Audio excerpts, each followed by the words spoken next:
grinding every day. Long hours, no backup, no accountability. That ends now. The Empower Solopreneur Mastermind gives you one simple advantage: a weekly power session that turns isolation into domination. Every Friday morning on Zoom, you'll get real coaching and real feedback to make real moves. Join a group of driven professionals in a program designed for solopreneurs and people working at home. Stop getting stuck. Start scaling.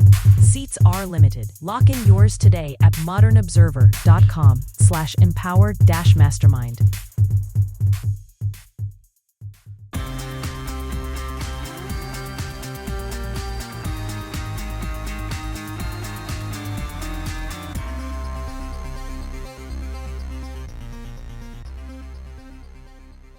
A government shutdown averted. ICE to reduce its numbers in Minnesota. The EU designates Iran's Revolutionary Guard a terrorist organization, and more. Welcome to the Raw Naked Truth. I'm your host, Eric Lopkin, and here's the news you need to know. The White House on Thursday struck a deal with Senate Democrats to avert a government shutdown and temporarily fund the Department of Homeland Security. The two sides agreed to separate Homeland Security from a larger spending bill and fund the Homeland Department for 2 weeks while legislators debate immigration enforcement. White House border czar Tom Homan said Thursday that federal immigration enforcement agencies are working on a plan to reduce their massive presence in Minnesota after 2 U.S. citizens were killed by federal agents. Homan acknowledged that the federal government had made mistakes and that improvements are needed. About 3,000 Immigration and Customs Enforcement and Border Patrol agents are currently deployed in the state, but Homan said Minnesota's county jails have agreed to notify ICE of inmates in the country illegally, allowing agents to focus on jail operations rather than street sweeps. President Trump assigned Homan to lead federal operations following a fatal shooting by federal authorities last week. The drawdown plan aims to ease tensions while maintaining enforcement efforts against immigrants in the country illegally. Minnesota Governor Tim Walz says his time as a political candidate is over. "I will never run for an elected office again. Never again." Walz, the Democratic Party's 2024 vice presidential nominee, said in an interview with MS Now.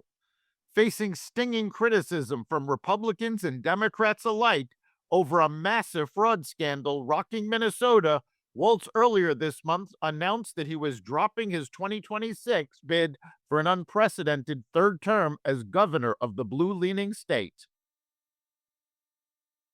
The European Union moved Thursday to designate Iran's Islamic Revolutionary Guard Corps a terrorist organization, and Germany pledged to make the decision legally binding as soon as possible.